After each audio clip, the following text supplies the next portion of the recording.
முதல் நான் வரை யாருமே மயக்கம்.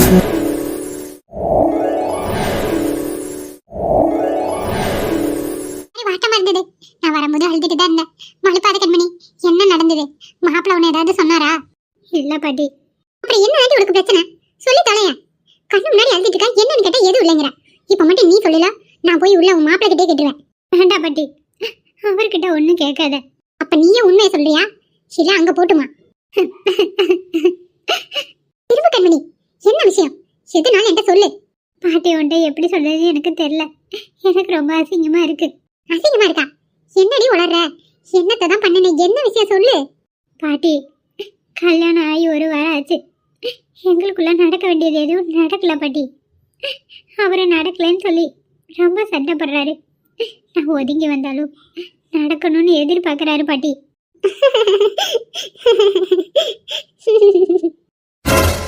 எதுக்கு பாட்டி சிரிக்கிற?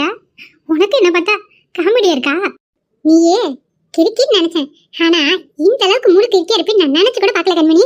என்ன பாட்டி இப்படி எல்லாம் பேசுற? மக்கு மக்கு, உன்னை நான் என்னன்னு சொல்றதுன்னு எனக்கு தெரியல. ஏண்டி இந்த வயசு பிள்ளைங்க இப்படி இருப்பாங்களா? எனக்கு உன்னை பார்க்கும்போது ரொம்ப ஆச்சரியமா இருக்கு. என்ன கண்மணி? என்ன பாட்டி சொல்ல வர? எனக்கு ஒன்றும் புரியல.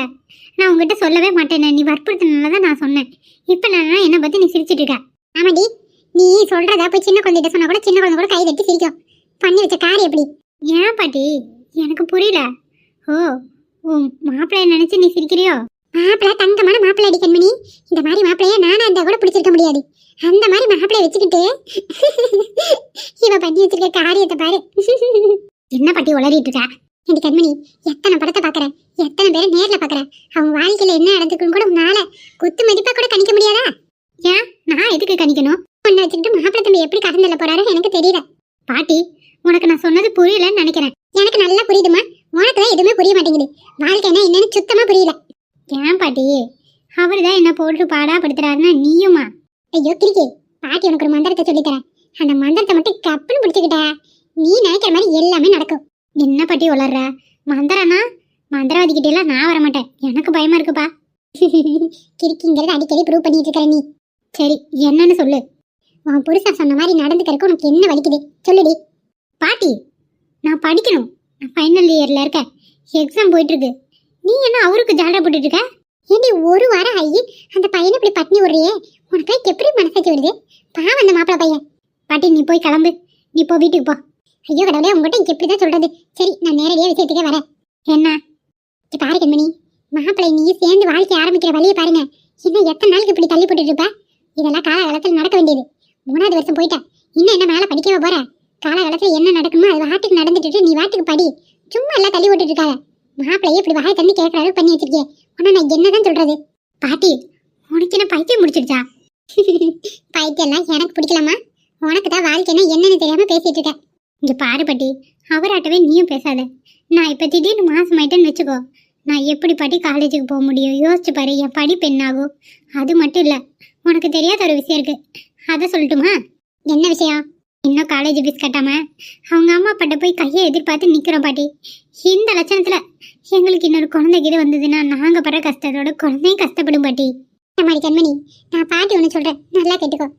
எல்லாம் நல்லா இருக்கவங்களுக்கு நடக்க வேண்டிய நேரத்தில் நடந்தா கூட அவங்களுக்கு குழந்தை தங்க மாட்டேங்குது.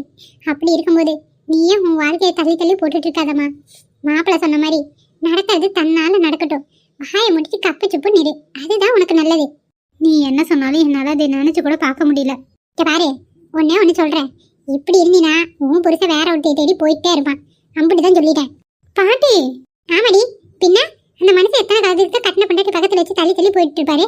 யோசிச்சு பாரு. அதுக்குன்னு இப்பயே அவங்க அம்மா என்ன மதிக்கவே மாட்டேங்கிறாங்க. இதெல்லாம் நினைக்கும் போது எனக்கு ரொம்ப பயமா இருக்கு பாட்டி. தேவையில்லாம ரிஸ்க் எடுக்கிறோமோன்னு தோணுது.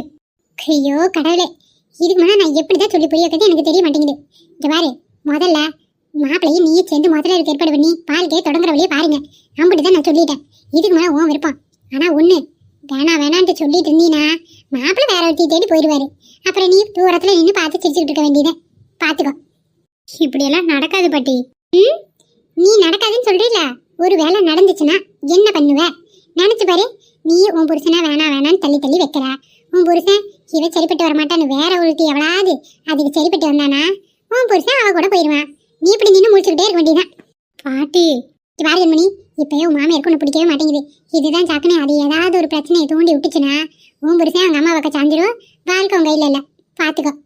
இப்படியெல்லாம் நடக்காது பாட்டி. நினப்புதான் பழப்ப கெடுக்குதம்மா. எனக்கு என்ன சொல்ல வேண்டியதை சொல்லிட்டேன். இதெல்லாம் வாழ்க்கை அனுபவ வேண்டி நல்லா கேட்டுக்கோ. வாழ்ந்து முடிச்சவன் நான் சொல்கிறேன். இதுக்கு மேலே ஓம் இருப்பா. உன் வாழ்க்கையை தொடங்குறதும் முடிச்சுக்கிறது உன் கையில் தாம்மா இருக்கு. பாட்டி இப்போ மட்டும் இது நடக்கலைன்னா இனிமேல் ஜென்மத்துக்கு இது நடக்கவே நடக்காதுன்னு அவர் கோவப்பட்டு வெளியே தடுத்து விட்டாரு. இனி நான் போய் கேட்டேன்னா எனக்கு கேவலமாக இருக்கும் பாட்டி. இதுக்கெல்லாம் கேவலப்பட்டேன்னு வச்சுக்கோ, ஒன்றும் பண்ண முடியாது. பார்த்துக்கோ. சில விஷயங்களை இறங்கி போகிறது தப்பே இல்லை.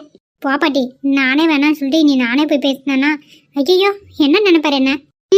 வார்த்தை விடுறதுக்கு முன்னாடி அதை நல்லா யோசிச்சுட்டு விட்டுருக்கணும். விட்டதுக்கு அப்புறம் யோசிச்சு என்ன பண்ணுறது? சரி விடு பாட்டி, நடக்காது நடக்கட்டும். இன்னும் ஒன்றுமே நடக்கலையே, அப்புறம் என்னத்தை பேசுறது? பாட்டி என்ன பாட்டி நீயும் என்னை பாடாப்படுத்துறிய? நானே இங்கே வந்து நல்லதாத்தான் போச்சுடி. உன் வாழ்க்கை எப்படி போகுது, நீ எப்படி இருக்க, உனக்கு சமைச்சு போடலாம்னு நினச்சி இங்கே வந்தேன். இங்கே வந்து பார்த்தா நீ இந்த கூத்து பண்ணிட்டு இருக்கிற. இது சரிப்பட்டு வராது. காலகாலத்தை சேர்ற வழியை பாரு. அப்படிதான் நான் சொல்லிட்டேன். புள்ள வந்தாலும் சரி என்ன ஆனாலும் சரி நான் பார்த்துக்கிறேன். பாட்டி பக்கத்துக்கும் உனக்கு என்ன கவலை சொல்லு? சரி பாட்டி, நான் இன்னைக்கே பேசினா சரியா வராது. கொஞ்சம் கொஞ்சமாக முயற்சி பண்ணுறேன். சரி பாட்டியை பற்றி நீ கவலைப்படாத. வாழ்க்கையில் நீ சந்தோஷமா இருக்கணும். அது மட்டும்தான் அந்த பாட்டிக்கு வேணும். அதுக்கோசம் தாண்டி நான் அந்த வீட்டுக்குள்ளேயே நுழைஞ்சேன். சரியா? எக்காரணத்தை கொண்டு நான் தான் உன் பாட்டின்னு மாப்பிள்ளை கிட்ட சொல்லக்கூடாது. சரியாம்மா? சரி பாட்டி. திரும்பி மாமா உன்னை தேடி வந்தா என்ன பண்ணுறது? அதை நான் சமாளிச்சுக்கிறேன். அவன் என்னை தேடி வரமாட்டான். உனக்கும் பிரச்சனை வராது. நீ நான் சொன்னதில் கவனமாக இருக்கணும். சரியா? சரிங்க பாட்டி. சரிம்மா, உன் மாமியை கலை வேற என்ன வலிக்க சொன்னா நான் போய் அந்த வேலையை பார்க்குறேன். நீ போ, ரூமுக்கு போ. பிள்ளைங்க இந்த காலத்தில் எப்படி எப்படியா இருக்கு. இதுவும் இருக்குதே, எனக்கு தான் சொல்கிறது. ஐயோ, என் புருஷன் வேற ஒருத்தையை தேடி போயிட்டா என்னால் அதெல்லாம் பார்க்க முடியாது. அந்த குடும்பம் பார்த்துட்டு நான் எப்படி உயிரோட இருப்பேன்? வேண்டவே வேண்டாம். ஐயோ, பாட்டி சொல்கிறத நினச்சாலே அள்ளுடுது. அந்த மாதிரிக்கு இது நடந்தது. கண்மணியே உஷாராயிக்கணும். ராசு, நான் வீடு வரைக்கும் போயிட்டு வந்துடுறேன். நீங்கள் கொஞ்ச நேரம் ரெஸ்ட் எடுத்துட்டு அப்புறம் வேலையை பாருங்க. சரிங்கண்ணே. நான் வயலுக்கு பார்த்து கட்டணும். நான் அந்த வேலையை பார்த்துக்கிறேன். நீங்கள் வீட்டுக்கு போயிட்டு வாங்கண்ணே. நீங்கள் சாப்பிட்டு வந்துட்டீங்களா? நான் சாப்பிட்டேண்ணே. நீங்கள் என்ன சாப்பிடவே இல்லை? சாப்பாடு கொஞ்சம் இருக்குது, சாப்பிட்றீங்களாண்ணே? ஐயோ வேண்டாம் வேண்டாம், வீட்டில் என் பொண்டாட்டி செஞ்சு வச்சுருப்பாங்க. நான் அங்கே போய் சாப்பிட்டுக்கிறேன். சரிங்கண்ணே. சரி, நீங்கள் போயிட்டு ரெஸ்ட் எடுத்துகிட்டு வாங்க. நான் பார்த்துக்கிறேன் இருக்க வேலையை. சரி, நான் போன உடனே வேலையை ஆரம்பிக்கணும் ஒன்றும் இல்லை. கொஞ்ச நேரம் ஓய்வு எடுத்துட்டு அப்புறம் ஆரம்பிங்க. சரிங்களா? சரிங்கண்ணே, நான் பார்த்துக்கிறேன். சரி ராசு. என்னமோ இந்த அண்ணானாவது இவ்வளோ மரியாதையாக பேசுகிறாரு. ஒவ்வொருத்தர் மதிக்கவே மாட்டான். இவராவது பரவாயில்ல, வேலை செய்கிறவங்களும் கொஞ்சம் மதிக்க கத்திருக்காரு. சரி, நம்ம போய் கொஞ்ச நேரம் ரெஸ்ட் எடுத்துட்டு அப்புறம் வேலையை பார்ப்போம். சீக்கிரம் முடிச்சுட்டு ஓடிடணும் வீட்டுக்கு. துளசி எனக்காக காத்துட்டு இருப்பா. பவி, இதுதான் எங்க வீடு. ஓ, சின்னதா கார வீடு மாதிரி தான் இருக்கு இல்லையா? ஆமா பவி, சின்ன வீடா இருந்தாலும் எங்களோட சொந்த வீடு. அது பெரிய விஷயம் தானே? ஆமா தினேஷ், சொந்த வீடு தான். இது சின்னதா இருக்கு. இதுல எப்படி இத்தனை பேர் தங்குறீங்க? இல்ல, நானும் அம்மாவும் வெளியே படுத்துக்குவோம். அண்ணி அண்ணனும் உள்ள ரூம்ல படுத்துக்குவாங்க. அப்புறம் சின்னதா ஒரு கிச்சன். ஓ, கஷ்டம்தான் இல்ல இத்தனை பேர் ஒரே வீட்டில் தங்கணும்னா? இல்ல பவி, அப்படியெல்லாம் இல்ல, படுத்துக்கலாம், ஒன்றும் பிரச்சனை இல்லை. சரி சரி, எப்படி இருந்தா எனக்கு என்ன, நான் சும்மா தான் கேட்டேன். சரி வா, வீட்டுக்குள்ள போயிட்டு கிளம்பலாம் சீக்கிரம். சரி பவி. ஏன் பவி, எங்க வீடு உனக்கு பிடிக்கலையா? எனக்கு பிடிக்கிறதுக்கு என்ன இருக்கு இதுல? உங்க வீடு உங்களுக்கு பிடிச்சா பத்தாதா ஏன் தினேஷ்? ஆமா பவி, எங்களுக்கு பிடிச்சா போதும் தான். சரி, உள்ள போலாமா? வா பவி. இவ என்ன வீட்டை பார்த்து ஒரு மாதிரி ரியாக்ட் பண்றா? இவளுக்கு வீடு பிடிக்கலையோ? என்ன பண்றது? ஐயோ, தெரியாம நம்ம இங்க கூட்டிட்டு வந்துட்டோமோ? ஏய், உள்ள போய் என்ன இங்கே நின்று யோசிச்சுட்டு இருக்க? சாரி பவி, வா உள்ள போலாம். அம்மா. தினேஷ், யாருடி பொண்ணை கூட்டிட்டு வந்திருக்க? யாருடா அந்த பொண்ணு? எதுக்கு கூட்டிட்டு வந்திருக்க? என்ன விஷயம்? அம்மா, பதறாதீங்க. என்னோட காலேஜ் ஃப்ரெண்டு, என் கூட படிக்கிற பொண்ணு, பேரு பவி. இங்க எதுக்கு கூட்டிட்டு வந்த? ஐயோ, இவங்க என்ன இப்படி பேசுறாங்க? ஏமா, ஃப்ரெண்டா கூட்டிட்டு வர கூட எனக்கு உரிமை இல்லையா? இப்படி பேசுறீங்க? கிழிஞ்சது பா. இவனை ஏதோ ஒரு பிள்ளை ஏத்திட்டு வர போறா, நல்லா தெரியுது. என்னம்மா பேசுற நீ? பின்ன என்ன, அவன் பண்ற காரியத்தை பார்த்தா உனக்கே தெரியலையா? எதுக்குமா இப்ப இந்த பாட்டி இங்க வந்திருக்க? பாட்டி வர்றதுனா இருக்கட்டும், நீ எதுக்கு அந்த பிள்ளை இங்க கூட்டிட்டு வந்த? ஏமா பொண்ணு, அவன் தான் கூப்பிட்டானா உனக்கு அறிவில்ல? ஐயோ இல்லம்மா, தினேஷ் கூப்பிட்டான் தான் வந்தேன். அதான் சொல்றேன், அவன் கூப்பிட்டானா உனக்கு கொஞ்சமாவது அறிவு இருக்கா இல்லையா? படிச்ச பிள்ளை தானே நீ. அம்மா கொஞ்ச நேரம் வாயை மூடிட்டு அந்த பிள்ளைய இப்படியே இன்சல்ட் பண்ணுவா. இப்படி பேசுன்னு தெரிஞ்சிருந்தா நான் இங்க கூட்டிட்டே வந்திருக்க மாட்டேன். ஆமா, ஒருத்தன் இழுத்துட்டு வந்தான், அடுத்து இவ்வளவு எவ்வளவு இழுத்துட்டு வரதான் போறான். நல்லா தெரிஞ்சு போச்சு. ஆளுங்க இருக்கும்போதே இப்படி கூட்டிட்டு வரானுங்க. ஆளுங்க இல்லாத போது என்ன பண்ணுவானுங்களோ. கேட்டியா? இதெல்லாம் கேட்கணும்னு என் தலை எடுத்து. இங்க பாருமா, பவி என்னோட ஃப்ரெண்டு. நான் இந்த வீட்டை காட்டலாம்னு நினைச்சுதான் கூட்டிட்டு வந்தேன். அது மட்டும் இல்ல, அண்ணி அவளுக்கு காட்டுறதுக்காக கூட்டிட்டு வந்தேன். பாரு, அவளை காட்டுறதுக்கு என்ன இருக்கு? எதுக்கு நீ இந்த மாதிரி வேலையெல்லாம் பார்த்துட்டு இருக்க? என்னாச்சு தினேஷ்? இங்க பாரு துளசி, இவன் படிக்கிற பிள்ளைய இப்படி வீட்டுக்கு கூட்டிட்டு வந்திருக்கான். இதெல்லாம் நல்லா இருக்கும். அண்ணி, என்னோட ஃப்ரெண்டை நான் உங்களுக்கு இன்ட்ரோ பண்றதுக்காக கூட்டிட்டு வந்தேன். அம்மா இப்படி பேசுறாங்க. இப்படியே தெரிஞ்சிருந்தா நான் கூட்டிட்டே வந்திருக்க மாட்டேன். பாவம் இல்லையா? இப்படியே இன்சல்ட் பண்ணுவாங்க. அத்தை, ஏன் அத்தை வீட்டுக்கு வந்த பொண்ணு முன்னாடி இப்படி பேசுறீங்க? பாவம் இல்ல அத்தை. இதெல்லாம் உங்களுக்கு சாதாரணமா தெரியுது அப்படித்தானே? வேண்டாமா, நீ உள்ள போ, நான் பேசி அனுப்பிக்கிறேன். அத்தை சொல்றேன்னு தப்பா எடுத்துக்காதீங்க. அந்த பொண்ணு யாரு என்னன்னு ஒன்றும் தெரியல. அது மட்டும் இல்ல, நம்மள இன்னைக்குதான் புதுசா பாக்குது. வந்த அன்னைக்கு இப்படி பேசுனா எப்படி அத்தை? அதுவும் ஒரு பிள்ளைதான, மனசு கஷ்டப்படாதா? அதை பத்தி எல்லாம் இவங்க ஏன் அண்ணி யோசிக்க போறாங்க? மனசுல பட்டதை கொட்டிடணும் அப்படியே. போய மூடுதா. போதுமா, சும்மா எல்லாத்துக்கும் தொட்டது துண்ணு குறை கண்டுபிடிச்சுக்கிட்டு. இப்ப பாட்டி வந்து உன்னை ஏத்து விட்டுட்டு இருக்குன்னு நினைக்கிறேன். ஆமா, இவனுக்கு நான் இருக்கிறது பொறுக்கலன்னு நினைக்கிறேன். அதனாலதான் இப்படி பேசுறான். நீ கம்முன்னு இருக்கியாமா, நான் பேசிக்கிறேன். நீ அந்த பொண்ணை கூட்டிட்டு வா. பாரு துளசி, இந்த விஷயத்துல நீ தலையிடாத. ஒழுங்கு மரியாதையா உள்ள போ. அத்தை மாமியார் பேச்சா கேட்டு நடத்துக்கிறதா மருமக. இங்க எல்லாம் தொட்ட துண்ணுக்கு வாயை திறந்துட்டு வருதுகம்மா. பேசுற மாதிரி ஒண்ணும் இல்ல. அண்ணி, நான் பாத்துக்கிறேன், நீங்க உள்ள போங்க. சரி தினேஷ், தப்பா எடுத்துக்காத.